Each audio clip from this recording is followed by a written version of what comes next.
ತಿರುಗಿ ಸದ್ಯಕ್ಕೆ ನೋಡಿಲ್ಲ ನಮ್ಮ ಕಡೆ ಹಿಂದೂ ಸಂಘಟನೆದವರು ಈಗ ಆ ಹುಡುಗನ ಅಪ್ಪನ ಹೇಳ್ಯಾನ ಬೇರೆ ಯಾರಲ್ಲ ಆ ಹುಡುಗನ ತಂದೆ ಏನು ಹೇಳಿದ್ದಾರೆ, ಯಾರೋ ಒಬ್ಬರು ಬಂದಿಲ್ಲ ನಮ್ಮ ಮನೆ ಕಡೆ ಅಂತ. ನಮ್ಮ ರಾಜ್ಯದ ಅಧ್ಯಕ್ಷರಾದ ವಿಜೇಂದ್ರ ಅವರು, ಹ್ಮ್.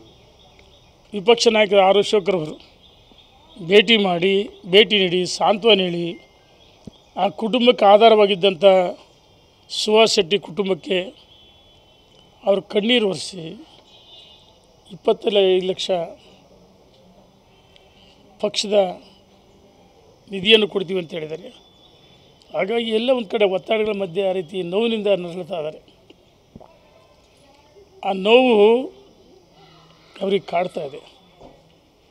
ಮಗನನ್ನು ಕಳ್ಕೊಂಡು ಕಳೆದ 2-3 ವರ್ಷಗಳಿಂದ ಇವರು ಸ್ಕೆಚ್ ಹಾಕಿದ್ರು. ಅವ್ರನ್ನ ಫಾಲೋಅಪ್ ಮಾಡಿ ಒಬ್ಬ ಹತ್ಯೆ ಆಗಿದೆ. ಹಾಗಾಗಿ ತಂದೆ ನೋವಿನಿಂದ ಹೇಳ್ತಾರೆ. ನಮ್ಮ ರಾಜ್ಯದ ಅಧ್ಯಕ್ಷ ವಿಜೇಂದ್ರ, ವಿಪಕ್ಷ ನಾಯಕರು ಭೇಟಿ ಮಾಡಿದ್ದಾರೆ.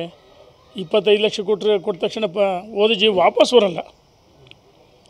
ಆದರೆ ನಾವು ನಮ್ಮ ಕರ್ತವ್ಯವನ್ನು ನಮ್ಮ ಪಕ್ಷದ ಮುಖಂಡ ರಾಜ್ಯದ ಅಧ್ಯಕ್ಷರು ಮಾಡಿದ್ದಾರೆ. ತಿರುಗಿ ಸದ್ಯಕ್ಕೆ ನೋಡಿಲ್ಲ ನಮ್ಮ ಕಡೆ ಹಿಂದೂ ಸಂಘಟನೆದವರು ಈಗ ಆ ಹುಡುಗನ ಅಪ್ಪನ ಹೇಳ್ಯಾನ ಬೇರೆ ಯಾರಲ್ಲ ಆ ಹುಡುಗನ ತಂದೆ ಏನು ಹೇಳಿದ್ದಾರೆ, ಯಾರೋ ಒಬ್ಬರು ಬಂದಿಲ್ಲ ನಮ್ಮ ಮನೆ ಕಡೆ ಅಂತ. ನಮ್ಮ ರಾಜ್ಯದ ಅಧ್ಯಕ್ಷರಾದ ವಿಜೇಂದ್ರ ಅವರು, ಹ್ಮ್. ವಿಪಕ್ಷ ನಾಯಕರ ಆರ್ ಅಶೋಕರ್ ಅವರು ಭೇಟಿ ನೀಡಿ ಸಾಂತ್ವನ ಹೇಳಿ ಆ ಕುಟುಂಬಕ್ಕೆ ಆಧಾರವಾಗಿದ್ದಂಥ ಸುಹಾಸ್ ಶೆಟ್ಟಿ ಕುಟುಂಬಕ್ಕೆ ಅವರು ಕಣ್ಣೀರು ಒರೆಸಿ 25 ಲಕ್ಷ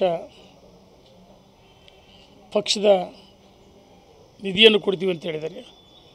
ಹಾಗಾಗಿ ಎಲ್ಲ ಒಂದು ಕಡೆ ಒತ್ತಡಗಳ ಮಧ್ಯೆ ಆ ರೀತಿ ನೋವಿನಿಂದ ನರಳುತ್ತಾ ಇದ್ದಾರೆ.